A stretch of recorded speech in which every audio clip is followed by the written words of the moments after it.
All right, we are live. A very good evening, and it is my personal delight and pleasure to host another session in caregiving in print and pictures. What we do in these sessions is talk about how caregivers and caregiving is spoken about in stories that we read, films that we see, and how that builds the narrative around caregivers and caregiving. Clearly, we live in a society, and there is a big role that social conditioning has to play. And we find that working through the ideas of caregivers and caregiving can be quite challenging given years of social conditioning and a way of looking at both caregivers and caregiving. Through these conversations, we try and take a step back and say, are these thoughts really relevant and contemporary for the world that we live in now? Or is there an opportunity for us to reframe what it might mean for us to provide care to our loved ones in modern days? And what might it mean for caregivers? We do not really live in a world where gendered roles are boxed, for example, that men will do only this and women will do only that, just as an example. And what would that mean in today's world?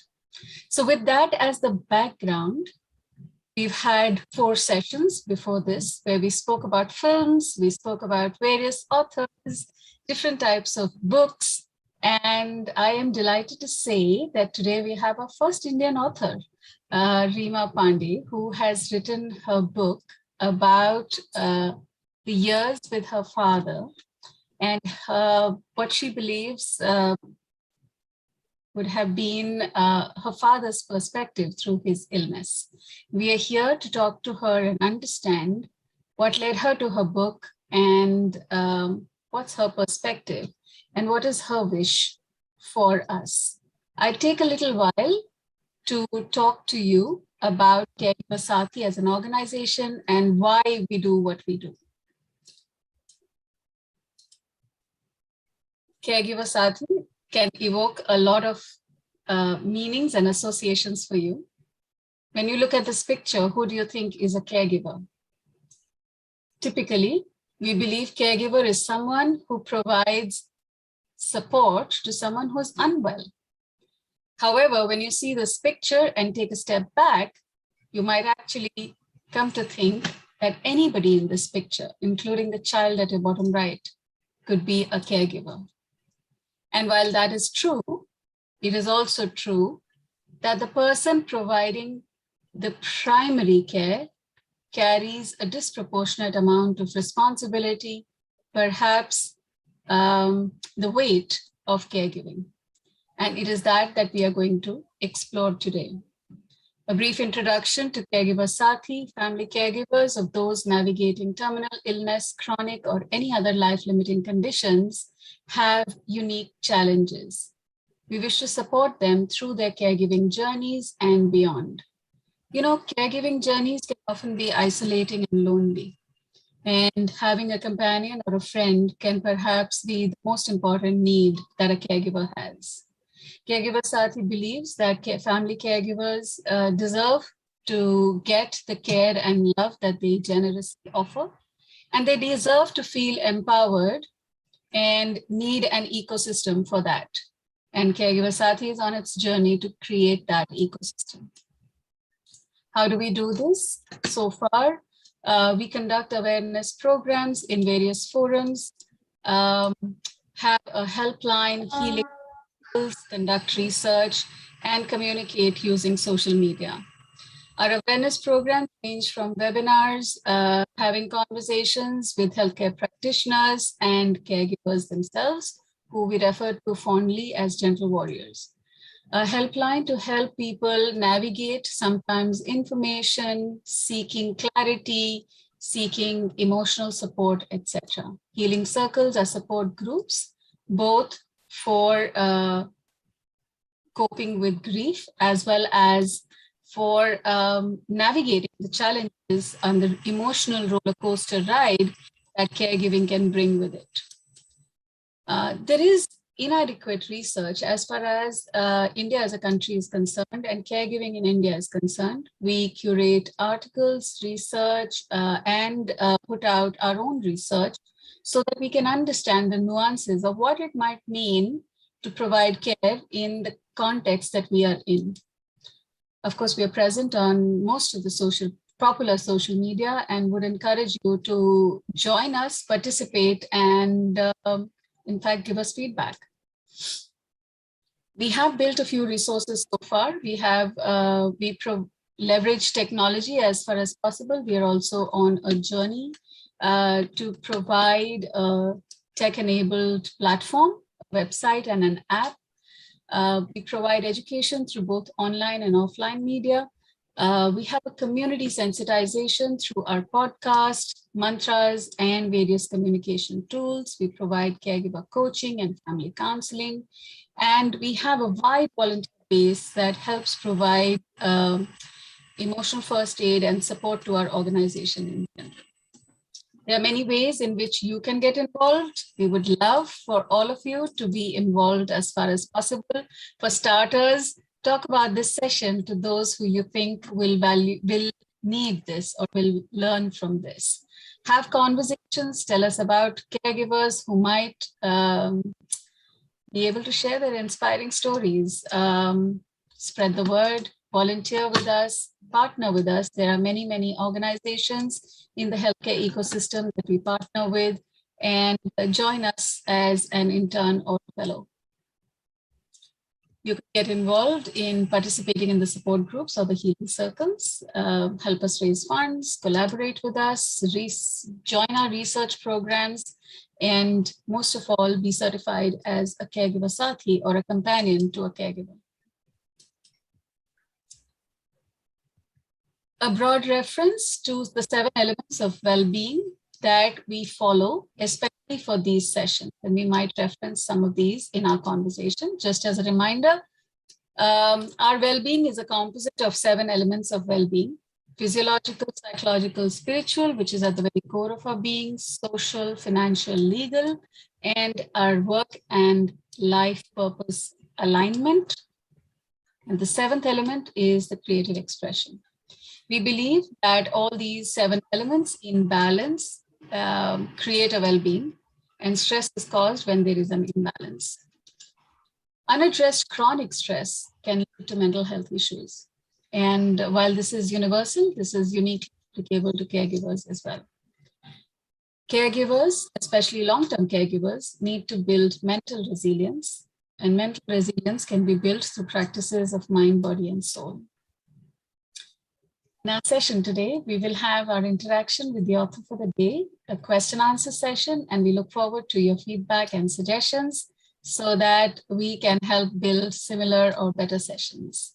Some hygiene announcements: please keep your mics muted at all times to minimize background sounds.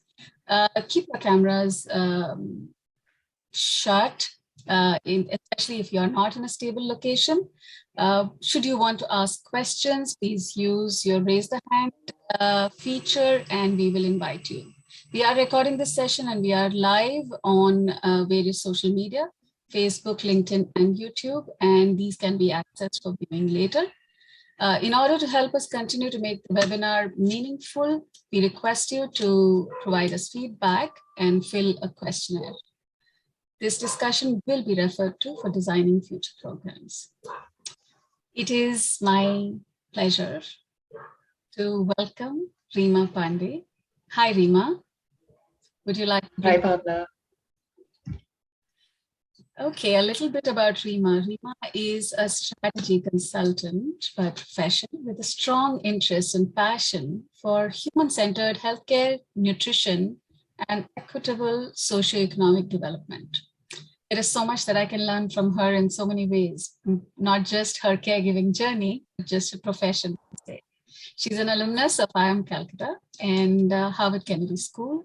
Rima enjoys parenting 3 amazing kids. My God, you should get a prize for that.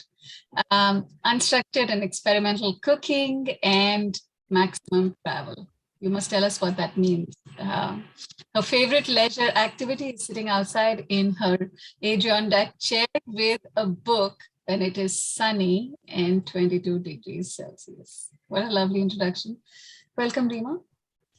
Thank you, Bhavana. Glad to be here. Thank you for having me.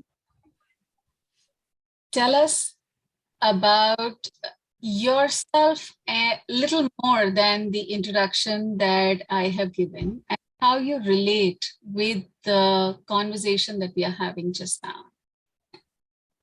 Absolutely. In terms of introduction, the only thing I would like to add is that I live in Boston right now. So I think that was the only part that was missing. The rest, I think you covered. In terms of maximum travel, my definition of maximum travel, which my family has experienced many times, is to pack in as much as possible when I go to a new place. It's almost when you travel, I have this fear that I'm never going to come back here. So I have this agenda of just seeing everything possible and immersing myself as much as possible in in the local culture of the place that I visit. And so that's maximum travel for you.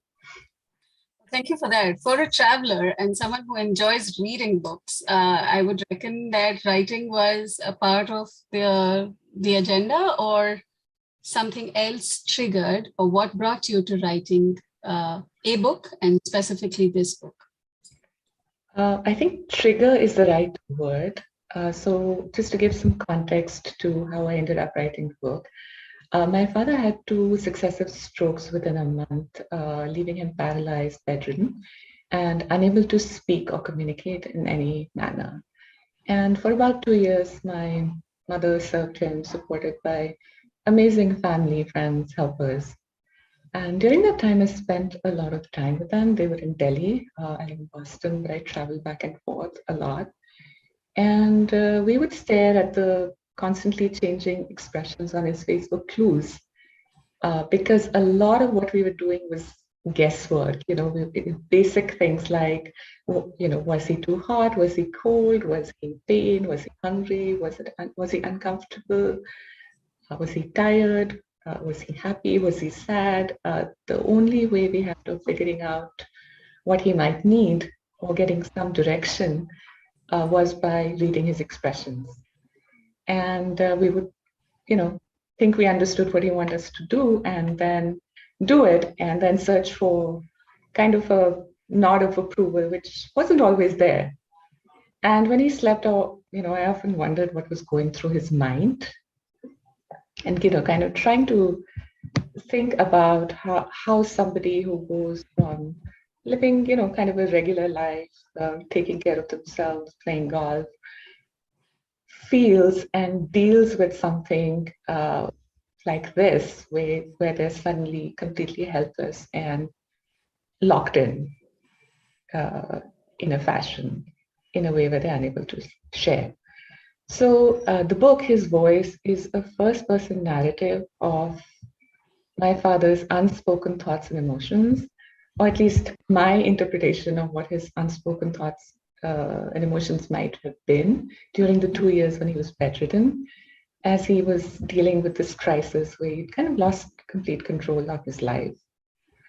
And the narrative is mostly about his current state, interspersed with memories of key life experiences, which kind of makes it a memoir, a kind of life story. Maybe it's not exactly a memoir, but it's a life story of sorts. And writing the book started as a personal therapeutic experience for me, helping me deal with, a bunch of emotions that comes with such life experiences. I really miss my father and his death, even though we had 2 years to kind of prepare. And, people use that word a lot when somebody is really unwell. They say, well, you had some time to prepare. It still creates a giant vacuum in your life. And I wrote the book a few months after we lost him. I did not share the manuscript with anyone until 2020. And when I kind of dreamt up the courage, I showed it to a few people and then hesitatingly decided to publish it. And my goal was really to use, this story or his story in his voice to draw attention to the challenges, some of which you mentioned and that you are deeply, deeply involved with, associated with aging, disability, the immense physical, mental, emotional burden on caregivers, and how important it is to think about healthcare decisions holistically and to so from a patient's point of view. I think that to me was very important. And so, I'm just sharing my father's.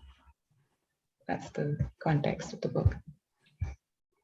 I can imagine this must be a little bit of a tough moment per se as well. But having done what you have done, which I think is incredibly brave, and I would reckon that writing the book and talking about it every time can be therapeutic as well. Would you can you give us a little context? Can you describe the caregiving journey and your perspective, your role in it, especially given your mother was the primary caregiver and you had a slight role and you had a spectator view as well? Yeah. So I live in the US and my parents live in India. My mother was the primary caregiver, like I said. I traveled back and forth a lot during those 2 years. I would say my role was a secondary caregiver, assisting, helping with thinking and planning, and support for the primary caregiver, which I think is one of the things you talked about also in your introduction. I was also the research assistant, constantly reading about his condition, medications, possible things that we could do, opportunities for innovative treatment, exploring clinical trials. Honestly, I'm not sure how much of that was useful, but just things that made me feel better, in kind of addressing the helplessness of the situation. And when I say I traveled back and forth, just to give you a sense of what that looked like, I obviously went over to Delhi when he had 2 strokes. So he had his first stroke, and he actually had relatively mild damage. He had lost, some mobility in his legs, but was otherwise fine. And we were kind of almost celebrating that. And he was doing rehab and physical therapy in the hospital, and was ready to go home when the second stroke happened. And that was very devastating because he lost a lot of, he lost pretty much everything, honestly, in terms of his physical ability. And so then I had just come back to Boston when the second stroke happened, and then I went back, turned around and went back. And after that, I used to go over every couple of months, spend a few weeks, and then head back. And that's kind of a pattern that just kind of emerged. The only exception, the only time I spent a little bit more time was during what's summer vacation here. So in the kind of the July-August timeframe, where I had 2 kids at that point in time. Both of them just went with me, and we spent the summer there, the summer vacation there. So I think as a spectator, I learned a lot. I would say one, I had newfound respect for my mother and, kind of the reservoir of mental energy and courage that she had in, not just facing the situation, but also, taking on the responsibility. But she was lucky to have support in terms of mainly family mainly her siblings, as well as, neighbors and friends and, helpers who we had a really good helper who, was at the house all day and helped with my dad. And the key learnings, I would say, my key learnings revolved around the word respect. And when I talk about respect, I talk about respect for the person being cared for, which is absolutely, absolutely key. And then respect for the primary caregiver, which means supporting them as much as possible without judgment and fully empowering them, making them comfortable that they're doing the right thing, watching them and trying to step in when required, when they need help. So, but not stepping over them. I'm not sure if I answered your question, Mark, but maybe I'm rambling a little bit here. But in terms of caregiver, the challenges we face in caregiving, I'll generalize these a little bit. In terms of, for my father, of course, the physical challenge was huge because he was completely paralyzed, neck down, had no speech. He did have the ability to eat orally, thankfully, move his head, and more importantly, emote. So the most, I would say, tangible challenge was just providing physical care. For example, just moving him required two able-bodied individuals, and like my mother, though she was the primary caregiver, could not physically move him. So it required two able-bodied individuals to move him from the bed to the wheelchair and vice versa. And not to mention the fact that you need able-bodied individual, but there's also a risk of injury every time he's moved. So there's a balance between how much you physically move such a person with the need to be moved, because you're not going to leave them in bed. And my mom had planned a routine where he went in the wheelchair. He had meals at the dining table. The way he liked to eat. My father was very disciplined person, and so she kind of maintained that discipline for him. So he was always wheeled to the dining table for meals. The table was set out the way he used to like it, and then he was wheeled to the living room to watch TV at the time when he usually used to watch TV, and the TV channels were set to other things that he liked to watch, and then there was physical therapy that happened pretty much every day. And so there was a lot of physical caregiving. The other challenge for me personally was it was an emotional roller coaster, and I think regret was a large component of my thought process in those days. Regret for starting from not knowing my father better as a person. I think we always think of our parents and see them in that very narrow role versus seeing them as individuals or people, and regret at everything that I had not done, that I should have done. And I think a lot of us face that when we get into these situations.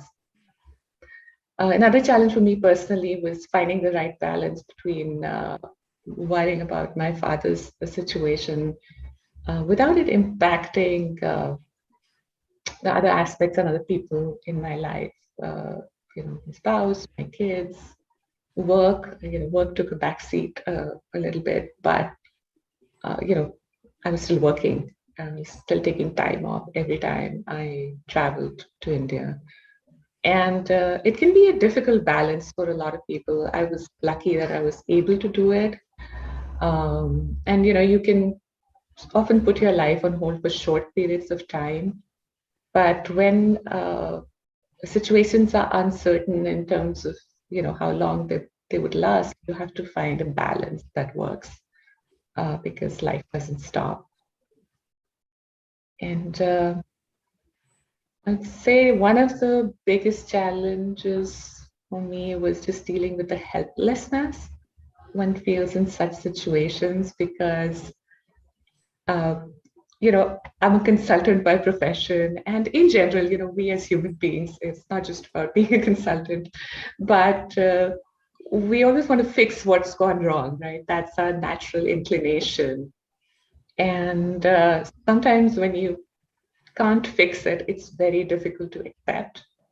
And that can be, that to me was the challenge. It wasn't, okay, here's a problem, here's 3 different solutions, let's pick one, go fix it. So.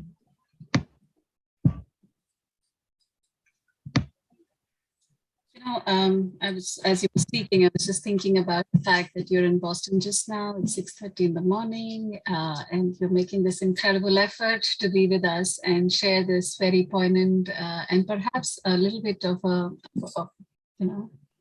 it's such a personal, intimate detail.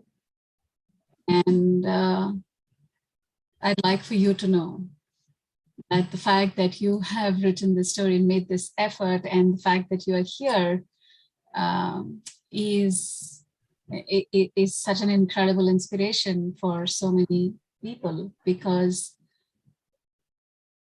the conversations around regret and helplessness are hard.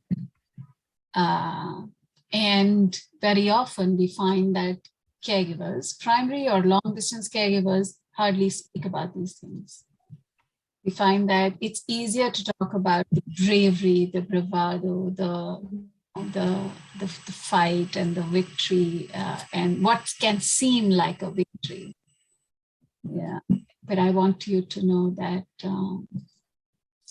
I relate with it personally, and I do think that it will comfort and support many others who might not get the space to be able to talk about their helplessness. And before we move forward, would you like to introduce your dad to us a little bit? Would you like to tell us a little bit about him?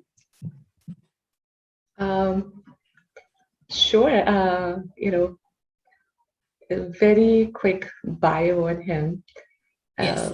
I hesitated because one of the reasons I never thought of publishing this book was because in my mind, it's like, okay, my dad was not a famous person, so why would anyone want to read about his life story and his experiences? And then when I showed the book to people, the few people that I shared it with, they said it's, one of my friends said something very interesting, and she said, every ordinary life is extraordinary because it's unique. And we all have so much to learn from each other's experiences and stories that this one is worth sharing. And that was one of the reasons I published it. In a short bio, I guess, of my dad. He grew up in a village in Punjab, in the eastern part of Punjab, which wasn't as affected by the partition of 1947. Large family of landowners, one patriarch who headed the family ran the business. The family business ran into huge trouble, after the patriarch passed away. And my father, along with his brothers, were kind of dispatched to the UK originally to work, but he went there. He got his engineering degree there. He joined a company in the UK that was actually setting up operations in India, and kind of traveled back with them to India. And he worked for the same organization through his career, which was more typical then than it is now. I think there's not a lot of us who who do that. That used to be a real thing for a lot of people in the in the 70s, when the period I'm talking about. He, as a person, he was very, like I mentioned the word disciplined. He was very simple. He was quiet. He enjoyed playing golf. So after he retired, that's kind of what he did. And actually, when he started getting, I think he had started feeling some kind of weakness in his legs before the first stroke happened. And I remember talking to him on the phone, and he said, I'm getting too old to play 18 holes of golf, and I should stick to 9. I am really tired today, and my legs are not holding up. And obviously, none of us thought that it was a signal of something far worse to come. But he yeah, I mentioned how he followed a routine. He woke up at 5. He did his stuff. He liked to have his meals nicely laid out at the dining table, very, very formal. We for breakfast, I still remember we had egg holders, where you put the boiled egg on top and then you tap it and then you kind of scoop the boiled egg. So that that's reminds me how. of my dad. Yeah. So I think, but along with that, I think he did have expectations, very traditional even though a very modern lifestyle, he did have very traditional expectations of his spouse, in terms of her role in taking care of him and the family. And that was just intrinsic, and I don't know if it was generational, but it was definitely very, very much a part of who he was. And and they, my parents had that balance. A lot of it had to do with maybe my mom accepting that and kind of immersing herself in that kind of traditional gender role, even though she had, she used to actually, she was a lecturer at college when she got married, and she quit work and went and to Madras where he was posted, and never quite got back on that career track, even though she worked in the middle. Tell us his name. My father's name? Yes. So in the book, his name, the name I gave him was Agastya Raj. His name was also actually named after a sage. It was Bhrigu Raj in real life. And the book, because it's slightly fictionalized, and partly it was really uncomfortable to see real names in print. We kind of changed the names when I published it. One of the reasons that I asked you to name was just to honor him and honor his memory, and to the fact that the fact that we will learn so much thanks to you and him. So just as a means of thanks to him and the media. Yes, absolutely. There is often a word or a phrase reference to, and would like for you to talk about it, which is, there's a responsibility that the caregiver carries, which over a period of time can become a burden. And there are many aspects to it. So there is that you said in looking after him was this large physical aspect. But in your experience and what led you to write about it in the book, could you just tell us about what your experience of the caregiver responsibility or the caregiver burden was, and how you saw it being handled? Yeah. So in addition to the physical, I would say there's a huge mental load in managing such situations. Yes. And that kind of manifests itself in constantly worrying. I think worrying is a large part of it. Thinking, planning, medications, doctors, therapists, food, mobility, showers, um, and uh, and you're taking care of not just the patient but also yourself, also the household, also other family members, and so there's no mental downtime.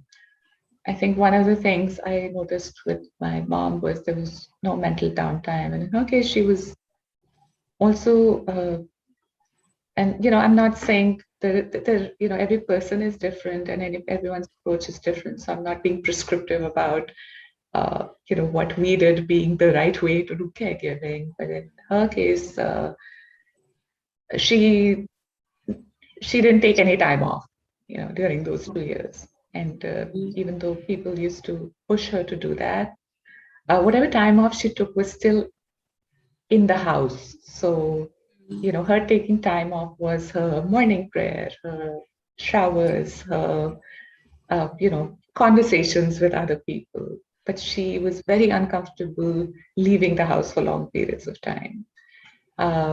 And so when people used to encourage her to do that, she would say, I'm going to be more stressed if I leave the house. So don't make me do that. And that may not be true for everyone. I'm talking about this specific situation. I think the other mental load is created by the fact that you're the main advocate for the patient, and that creates this additional, mental responsibility, and especially when the patient is helpless and unable to communicate, which can happen due to different reasons. Why that might be, one end of the spectrum, we absolutely couldn't speak, but there can be other, uh, you know, conditions, physical, mental conditions where you're not able to do that. And so the caregiver becomes the advocate. And I think that load is enhanced when the patient is a loved one with whom you had previously shared your mental load and can no longer do so. Um, and I'm going to differentiate between mental and emotional. The emotional aspect of that manifests in terms of constant anxiety, because a person's life, literally, and well-being is dependent on you. Um, there's a lot of grief and sorrow which cannot be fully expressed and shared. And there's loneliness that cannot always be filled. And some of that emotional burden comes from the pressure to stay strong and happy, partly to keep yourself going, but also to keep the patient's emotions positive, because that's also something that you take on as a caregiver. And I mean, we were lucky that we didn't have to face this. I think another aspect of caregiving, which we probably don't talk about often, is, and don't want to think about because we always want to do our best, is that caregiving can create major financial hardships for a family, and often leading to difficult decisions and choices which are hard to accept. In the US, medical expenses are the leading cause of personal bankruptcies. And I don't know the data for India. I actually looked and I wasn't able to find anything. But considering that most medical expenses are still out of pocket, and there's very little, protection in terms of government insurance or insurance, there's millions who get pushed to the brink and take on debt and sell assets and kind of jeopardize their livelihoods and jobs due to such medical events. So not something that we faced, and we're blessed that we didn't, but it is it is a challenge. It's a real challenge for a lot of people. Have the India statistic. It is 5 million people go below the poverty line every year because of out-of-pocket medical expenses. Yeah, and while we're talking about burden, I'd like to just for a second talk a couple of minutes talk about kind of the positive impact on the caregiver, because there is there is that. There's the emotional bonding that happens with the caring, which really expands your ability to emotionally bond with people. There's new connections as people come together in caregiving and share experiences. There's, I think, an increased self-confidence in your own abilities after facing a crisis like this. And there's a saying which says, what doesn't kill you makes you stronger. And I think that's a little bit true for caregiving, because it takes you to the brink and back. And, I do think that a lot of people say that intense caregiving could actually lead to some kind of a spiritual awakening, if you please. And there is an element of surrender, and there is an element of accepting things for what they are, because you can act upon them only that much. So and it must have been extra hard for someone like you, who was going back and forth in the way that you just described. I mean, I think that it is long travel. It is travel across time zones and fairly short periods of time. You have multiple roles. We're a working woman. And having to do this, talk to us about the tensions between your roles and how did you manage it? And what would you advise to someone else who might be in a similar situation? I think every situation is very different. I'm not sure I can provide, provide advice. I can just share my experience the way it was. I think it was hard, but I had a lot of support from my spouse, from my family members, my kids. I had a mother who, even though she was going through this crisis, never once said, what are you doing there? You should be here. I need you. She was very happy when I was there, but she was very realistic about, the other part of my life. But all said and done, I don't think what I did was really that difficult compared to what she and everybody who was there all the time did. And what they were doing was so much harder that, what I did really pales into insignificance compared to that. I did what I had to. And yeah, that's kind of all I would say. Yeah, I find that relatable. Also, that I find that a very common thing, which is you end up comparing, right? You end up saying that what is bigger and what is different. But at the end of the day, the whole thing comes together. And having said that, just to look back at your experience and look back at the challenge of balance, right? Small children, probably a demanding workplace, maybe even if it went on a slow, there would have been some choices to be made, and you did make those choices. And most certainly, every situation is unique. But as you reflect back on that time, do you have some things that you think that helped you cope, or you wish you had?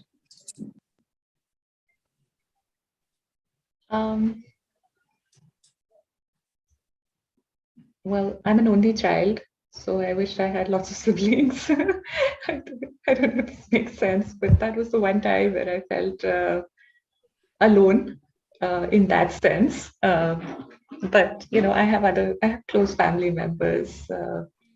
Obviously my mom, aunts, cousins, but that was, that may not be what you were expecting to hear, but that was probably the one time in my life that I wished I had siblings.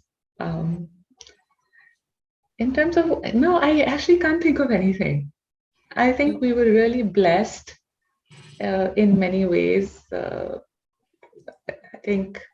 hope whatever we did made my father's, those 2 years of my father's life happy for him. We will never know that for sure, but we hope we did, and that was the goal. Yes. I am sure the best effort is recognized or understood. And yes, I also hear you that we will never know.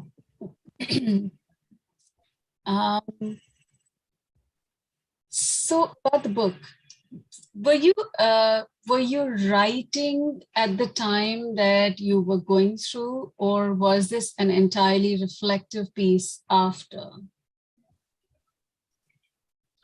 So I had started writing stuff in a diary a little bit while I was going through it, but a lot of it was in my head. And so I would say it was more a reflective piece. So I had, random thoughts in a diary, pieces of paper. But after he passed away, I actually started looking through his diaries, and he used to write. He actually used to write a diary. And that's what kind of triggered this need to write. And then I would just sit and type.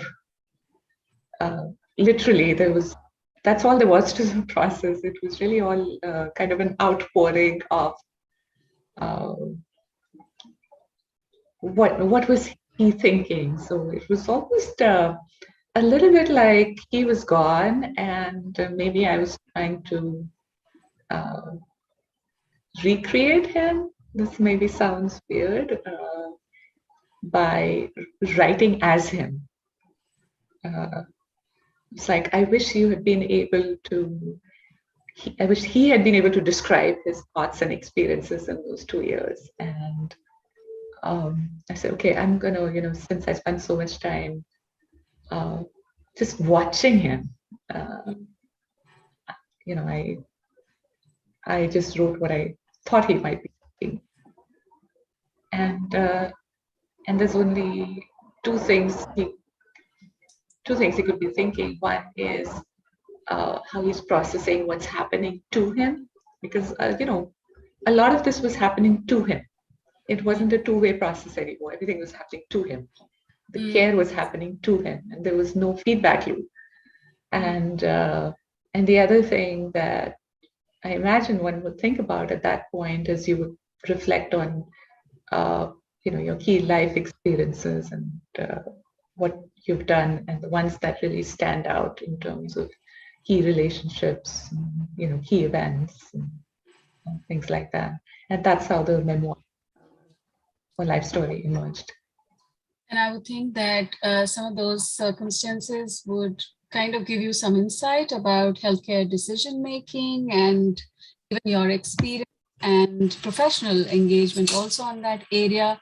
Would you like to talk about that? Because I do think that, I'm sure being able to get his perspective or imagine his perspective builds a certain quality of empathy.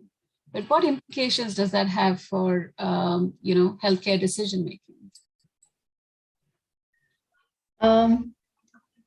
So there is a term that's used and kind of often misunderstood called palliative care. And I mentioned it because the first time it was mentioned in his context, I had even though I understood what the term meant. And this is why, this being a healthcare consultant doesn't, or whatever you do professionally doesn't always prepare you for personal crises. So we had after his second stroke, we had a consult with a neurologist I think it was in the UK that my uncle organized. And so, all the images were sent to him, etc. And he said in the call, I recommend palliative care. And to even though I kind of knew what the term palliative care meant, at least I thought I knew it, my reaction was very negative. I'm like, no, my father's going to get better. I'm not, we're not going to give up on him. Because when when a doctor says palliative care, there's a lot of misconceptions around it. There's connotations of giving up, not trying, being helpless, pessimistic. Some people say, okay, it's like a death sentence of sorts. And it makes us very uncomfortable when a person's not recovering the way we hope. And because we want to continue to do something, take action, solve the problem, fix the issue. And but palliative care is really about a caregiving approach which focuses on quality of life and minimizing pain and suffering for people with serious and complex conditions. And to me, it's really about assessing each individual situation and paying attention to the patient's thoughts and feelings. And if that person is not able to make decisions, making decisions that are best for them, physically, mentally, emotionally, with the focus on quality of life, reduction of discomfort, and most importantly, peace of mind. Yeah. I think that's very important. So, we're so busy trying to fix things that we kind of forget about that. So in my father's case, I would say he was given palliative care, which doesn't mean that, everybody sat back and did nothing. There was a lot that was done. Yes. He was given, antacids to keep his digestion comfortable. He was given anti-seizure medication because he had seizures. He was given anti-infectives to avoid infections and fevers. But more important than that, he was physically well taken care of. He got regular showers, therapy, massages. He was mentally stimulated to the extent that's possible and emotionally nurtured, even though he was unable to react. And so that's the aspect of palliative. That's part of palliative care. It's taking care of other things beyond clinical care. And the other aspect of palliative care, at least in his case, since we talk about his story, is that there was a decision made that we would not rush him to the hospital and to avoid major interventions that would make his quality of life worse rather than better. Yeah. I could give you an example. Like there was one situation where he was in the hospital and the doctor said, oh, whatever, he's not breathing properly, whatever, and we're doing tracheostomy, which is literally a hole in your throat, Yeah. which creates all sorts of problems. And so it was that, that kind of major intervention that would make life worse for him, and really not add any value, that we avoided. Yeah. I'm so glad that you brought up the issue of palliative care and the way that it is misunderstood and its definition. It is really holistic care, and it is really not linked with clinical intervention at all. There is a whole world of palliative care physicians trying to change that definition, but it doesn't harm to keep reiterating that. So thank you. In your book, you reference something called the 4 R's. And I'm just wondering whether I should just leave it at that and hand it over to you and let you explain what that is. Yeah. So the 4R framework kind of emerged naturally from my observations and learnings from my father's and, actually other experiences also in the family. And I know this book is mostly about my father, but, I've seen other situations also. And to me, the 4R framework is about 3 key pillars: respect, resilience, and realism, built on a foundation of the 4th R, which is relationships. And I'll talk a little bit about each of these. The first one, respect, I've mentioned it a little bit, but to me that's really, really key. So there's a book called Till Breath Becomes Air, written by a neurologist who was terminally ill. And here's a quote in that which says, where he says, until I actually die, I am still living. Yeah. And till I am living, I deserve respect. Yeah. And as a person becomes more helpless, I think their sensitivity to everything being said and done becomes more acute. Mm. And so one of my key learnings was how important it is just to maintain the dignity of a person who's in a helpless state. And I saw my mother doing it really well in terms of setting a very positive, respectful, happy tone in the house. It was like, good morning, how are you? Bhajans in the morning, lots of activities centered around him. A kind of a sense of normalcy, which was not artificial. It was very Yeah. real. And that's what my book editor, refers to as a circle of love and care. And so he was kept part of everything that was happening with deep love and respect. And I hope that, I believe that that's what made him happy as possible, as he could possibly be given the circumstances. So that's the first R. The second R is resilience. And it's about kind of working with what life throws at us without breaking down. It takes a lot of mental courage and compassion to serve someone. And you need, I don't know, an immense reservoir of that courage and compassion to stay calm when your world is falling apart, and to be, loving and unfailingly patient without it becoming very deliberate and artificial. Uh, in my mom's case, she was driven by her faith in God and, her belief system, and, whatever happens, happens for a reason. And that's what gave her physical, emotional, mental energy. Um, and we all have our own ways, but we all have to build that resilience when we're in such situations, because we can't fall apart. Um, but while we're being all resilient and strong, we also have to be realistic and understand that we have to do our best, but it may not always yield the results one hopes for. But we can't fix everything on one hand, but we also cannot give up. And so we need to manage to the best of our abilities, balance hope and optimism with realism.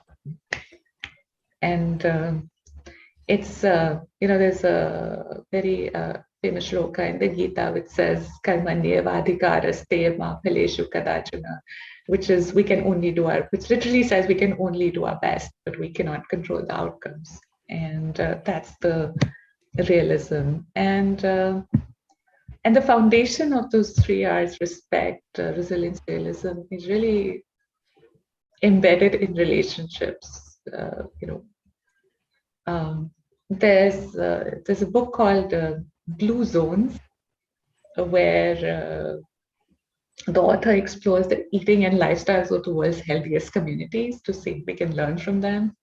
And in addition to kind of very, and everything's very commonsensical. It talks about diet and staying active, and one of the common threads across all these communities is actually relationships, which is a strong social fabric that connects the inhabitants of these villages, whether it's through their churches or other social groups, or families that live close to each other, and so I think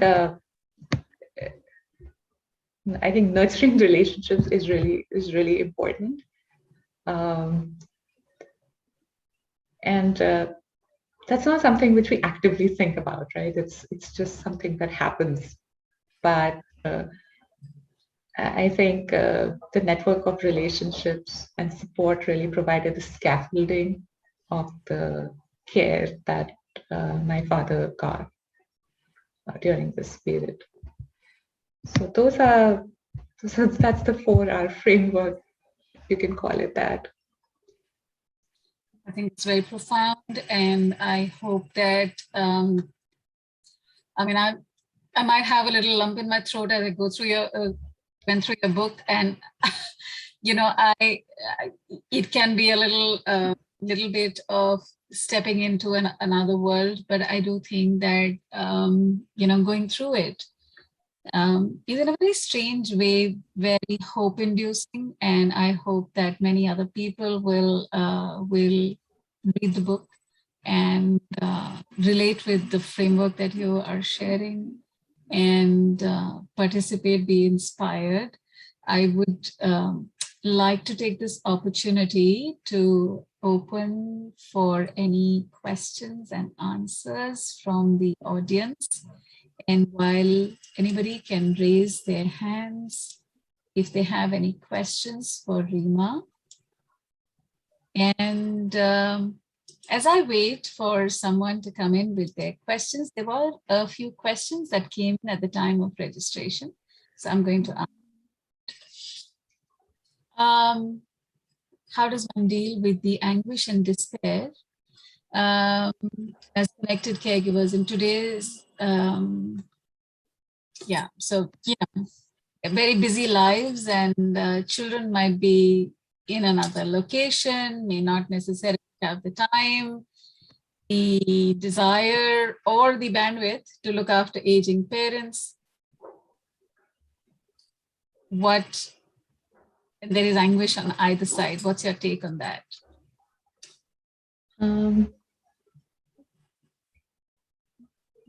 So I know I'm using a lot of references, but I'm trying to connect them a little bit.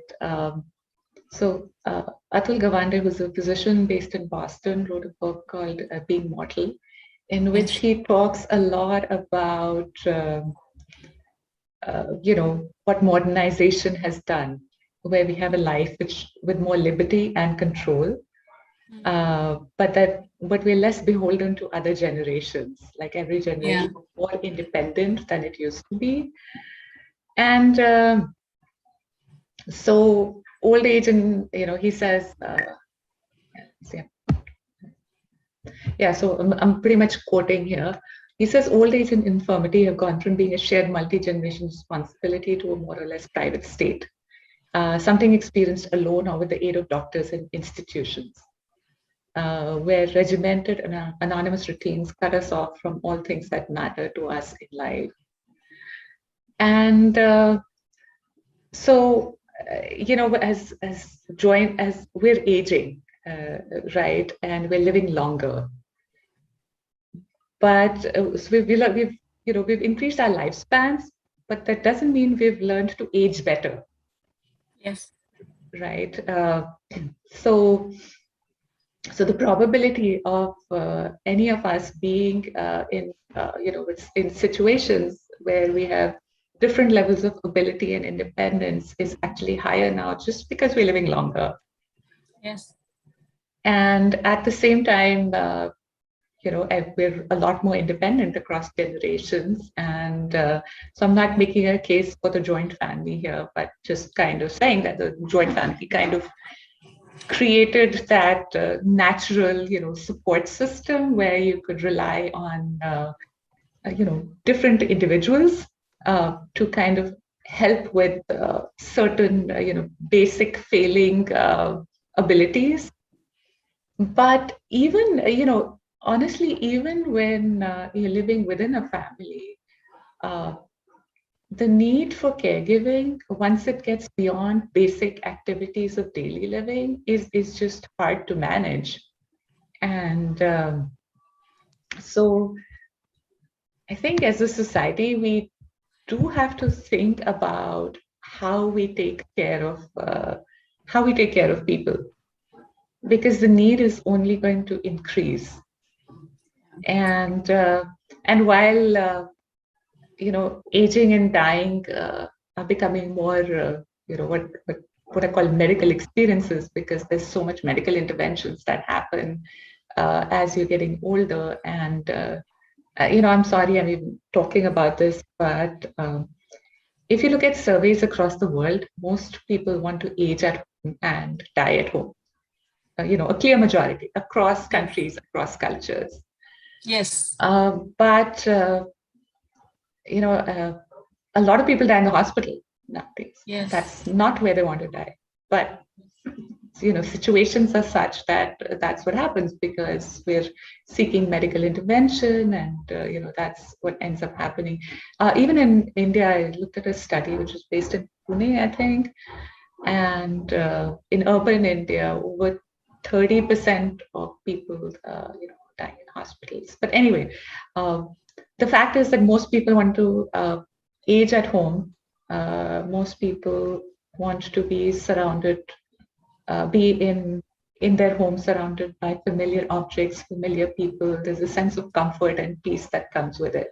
And to provide that, we have to really strengthen kind of the community-based caregiving that we have, which is a lot of the work that Bhavana, you are trying to do at Caregiver, Saathi, and the need is only going to increase. So I would say, understand the need, appreciate the need, be realistic about it, and reach out. Reach out. I think that everything is shifting in terms of the expectations of parents, expectations of life, longevity, the quality of care, what might be required is high at every level. For example, workplaces are also far more demanding than they ever were. And social relationships are demanding. Families are smaller.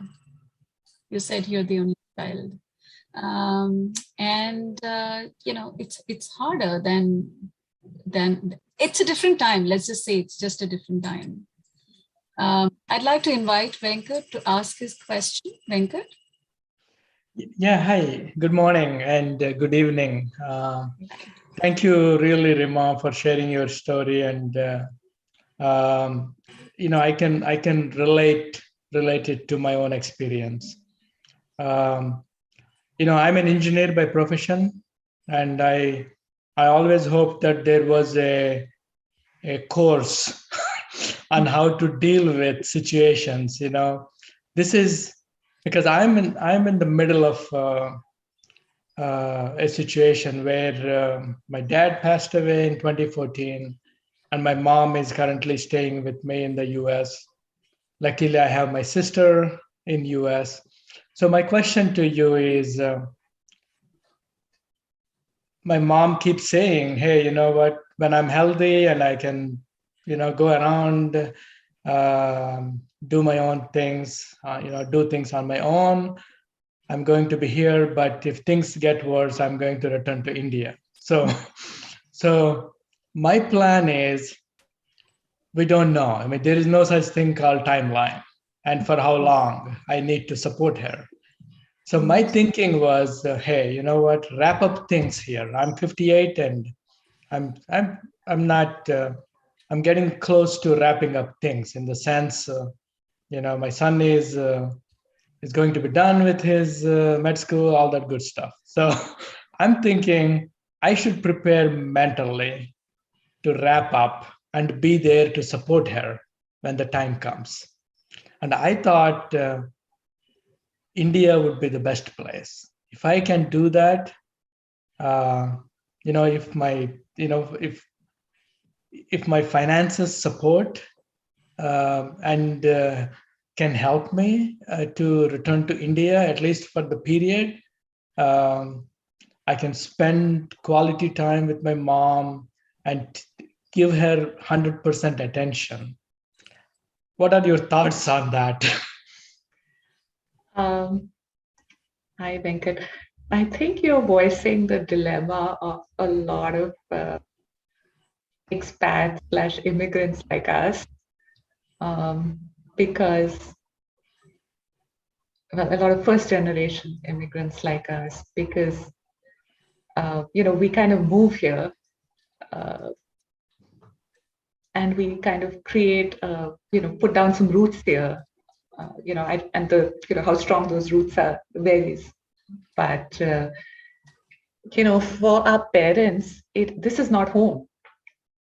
And home is where they grew up, where they lived their life, where all their memories are.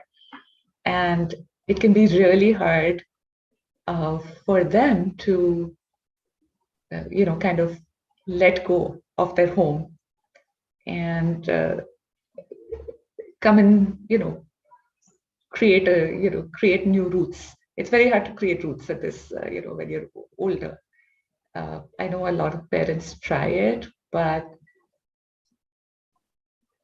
I would say, to the extent it is possible for you, respect your mom's wishes and listen to her, because these are not decisions that should be guided by convenience, because it's just more convenient to, have your parent with you so that, it's easier to take care of them in some ways. But yes, I would say, respect her wishes. And if you can do what you're suggesting, I would say more power to you. And I'm actually happy to talk offline at any point in time also about it. But that would just be my perspective. Do what works best for her and for you.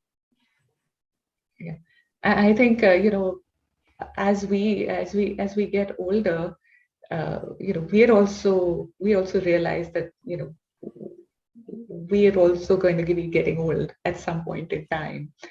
And I often try to put myself in my mother's shoes and think, when I'm that age, am I still going to be making decisions for myself, or am I going to be doing what my kids tell me to do? And I think all of us would want to be making our own decisions, right, for as long as possible. Whether they're good decisions or bad decisions, they're your decisions, and they're at whatever age. And I think sometimes we forget that as people get older, we expect them to kind of just, I don't know, do what we tell them to do. And so just think about how you would feel if you were in their shoes. Thank you, Rima. That's what I was thinking. If my mom wanted to return to India, I should not have a problem returning to India and support her as long as she. Yeah, in whatever way is possible. It's whatever makes her more comfortable and relaxed. Yeah. Thank you. Thank you, Venkat. Appreciate your joining. Meenakshi had another question. Meenakshi, would you like to ask?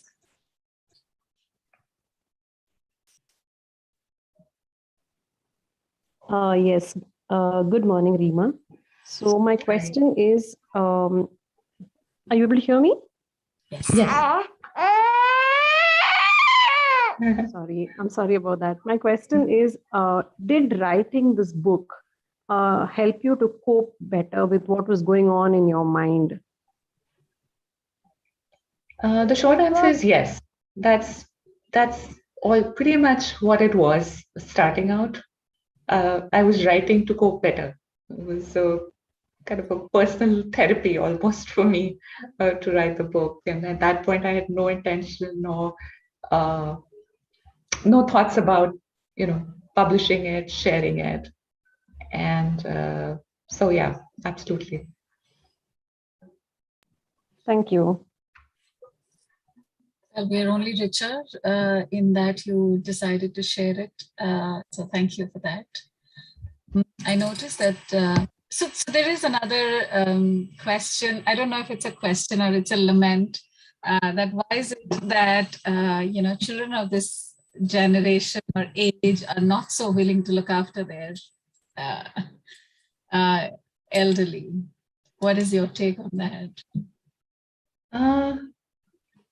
Well, first, I don't know if that's too much of a sweeping generalization, but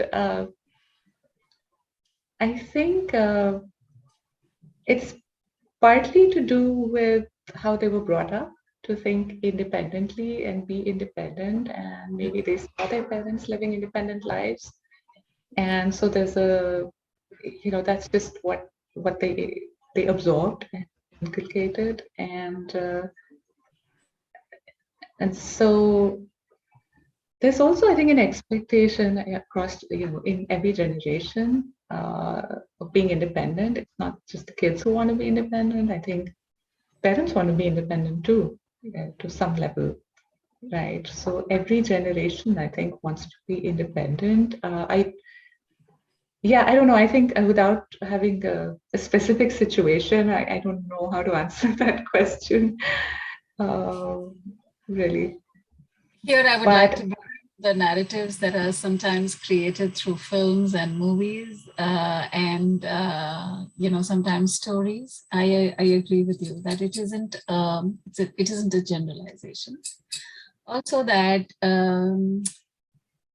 I do think that these are different times, and the fact is that when you lived in a world where there were gendered roles, it was a little easier. Somebody in the family had the skills and the ability to do that job. capacity. That tenacity, the capacity to do the job, right? Now, increasingly, we aren't the education system and are otherwise we're emphasizing academic excellence, professional excellence. But where are we teaching people how to care? Yeah. So probably it's an opportunity to step back and say maybe we can do slightly differently. Yeah.